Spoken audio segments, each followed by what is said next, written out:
আজকে আমরা এই ভিডিওর মাধ্যমে জানতে পারবো মা কালীর বিভিন্ন রূপের, তিনি কি রূপে কোথায় পূজিত হন এবং আমরা কিভাবে তার পুজো বা আরাধনা করব।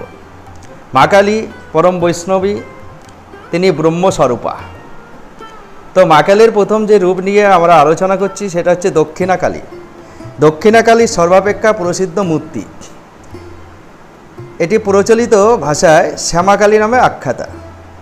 দক্ষিণা কালী করাল বদনা, ঘোড়া, মুক্তকেশী, চতুর্ভুজা এবং মুন্ডমালা বিভূষিতা।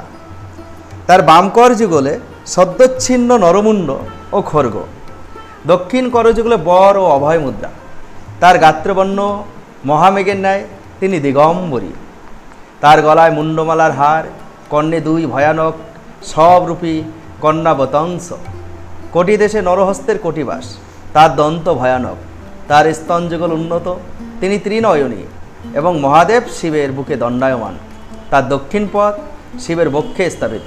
তিনি মহাভীমা, হাস্যযুক্তা ও মুহুর্মুহু রক্তপানকারিণী। এরপর আমরা জানব সিদ্ধকালী মা সম্পর্কে। এটি কালীর আরেকটি রূপ। সিদ্ধকালী একটি অখ্যাত রূপ। গৃহস্থের বাড়িতে সিদ্ধকালীর পূজা হয় না বা করা যাবে না। তিনি মূলত সিদ্ধ সাধকদের ধ্যান আরাধ্যা। কালীতন্ত্রে তাকে দ্বিভুজা রূপে কল্পনা করা হয়েছে। অন্যত্র তিনি ব্রহ্মরূপা ভুবনেশ্বরী। তার মূর্তিটি হল দক্ষিণ হস্তে ধৃত খড়গের আঘাতে চন্দ্রমণ্ডল থেকে নিঃসৃত অমৃত রসে প্লাবিত হয়ে বামহস্তে ধৃত একটি কপাল পাত্রে সেই অমৃত ধারণ করে পরমানন্দে পান করছেন। তিনি সালঙ্কারা। তার দক্ষিণ পথ শিবের বুকে এবং বাম পথ শিবের উরুদয়ের মধ্যস্থলে স্থাপিত। এরপর আমরা আছি গুজ্জকালী। গুজ্জকালী বা আকালীর রূপ গৃহস্থের নিকট অপ্রকাশ্য। তিনি সাধকদের আরাধ্যা। তার রূপকল্প ভয়ঙ্কর, অতীব ভয়ঙ্কর। গুজ্জকালীর গাত্রবর্ণ গাঢ় মেঘের মতো। তিনি লোল, জিহ্বা এবং দ্বিভুজা। গলায় 50টি নরমুণ্ডের মালা, কোটিতে ক্ষুদ্র কৃষ্ণবস্ত্র, স্কন্দে নাগ যজ্ঞ উপবিত, মস্তকে জটা এবং অর্ধচন্দ্র, কর্ণে শবদেহরূপী অলঙ্কার। তিনি হাস্যযুক্তা। চতুর্দিকে নাগ ফণা দ্বারা বেষ্টিতা এবং নাগ আসনে উপবিষ্টা। বাম কঙ্কনে তক্ষক সর্পরাজ, দক্ষিণ কঙ্কনে অনন্ত নাগরাজ। বামে বৎসরূপী শিব, তিনি নবরত্নভূষিতা। নারদ আদি দেব ঋষিগণ শিবমোহিনী গুজ্জকালীর সেবা করেন। তিনি অট্টহাস্যকারিণী, মহাভীমা এবং সাধকের অভীষ্ট ফল প্রদায়িনী। গুজ্জকালী নিয়মিত সব মাংস ভক্ষণে অভ্যস্তা। এরপর আমরা আছি মহাকালী। তন্ত্র গ্রন্থমতে মহাকালী পঞ্চবক্ত্রা এবং পঞ্চদশ নয়না। তবে শ্রী শ্রী চণ্ডীতে তাকে আদ্যাশক্তি, দশবক্ত্রা, দশভুজা, দশপাদা এবং ত্রিংশলোচনা রূপে কল্পনা করা হয়েছে। তার 10 হাতে রয়েছে যথাক্রমে খড়গ, চক্র, গদা, ধনুক, বাণ, পরিক, শূল, ভূষুণ্ডী, নরমুণ্ড এবং শঙ্খ। ইনিও ভৈরবী। তবে গুজ্জকালীর সঙ্গে এর পার্থক্য রয়েছে। ইনি সাধন পর্বে ভক্তকে উৎকট ভীতি প্রদর্শন করলেও অন্তে তাকে রূপ, সৌভাগ্য, কান্তি এবং শ্রী প্রদান করেন। এরপর আমরা জানব ভদ্রকালী সম্পর্কে।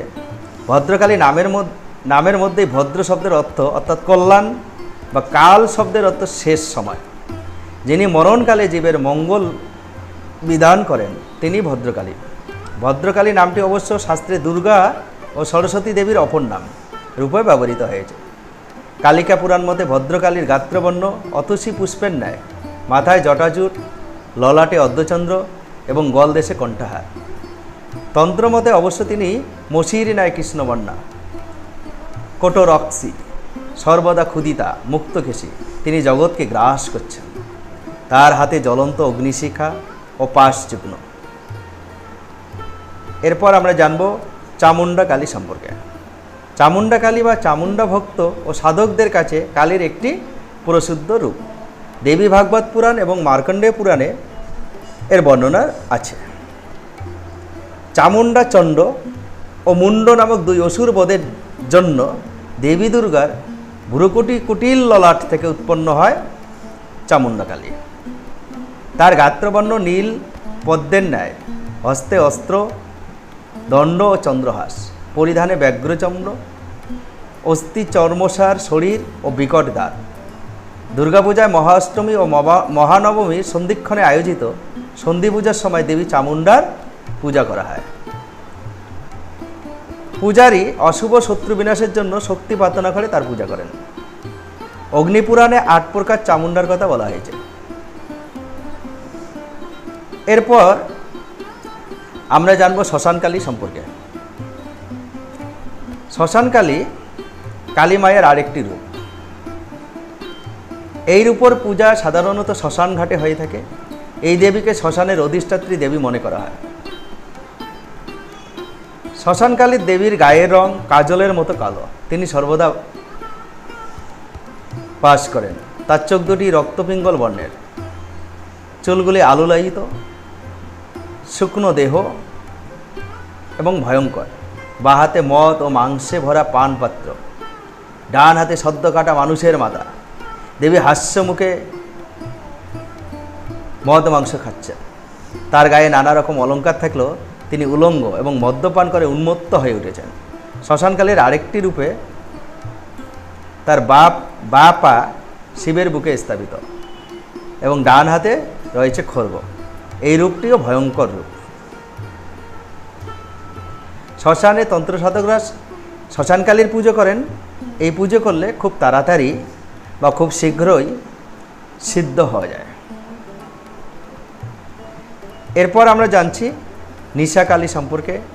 নিশাকালী নিয়ে অনেক মত আছে। তা নিশাকালী হচ্ছেন জেলেদের রক্ষাকারী। দুর্যোগময় রাতে জেলেরা নদীতে সমুদ্রে গেলে তার পূজা করতেন। অবিশ্বাস্য হলো এ কথা সত্য যে তার চরণ ছোঁয়া ফুল যে নৌকায় থাকতো, প্রচুর ঝড় সুনামিতে সেই নৌকা কখনো ডুবত না।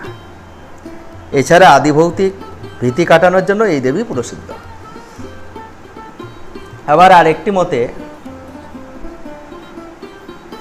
একসময় এক গ্রামের কয়েকজন জেলে পুরুষ নৌকা নিয়ে বের হয়ে যাবার সময় প্রচণ্ড ঝড় শুরু হয়। সেই সময়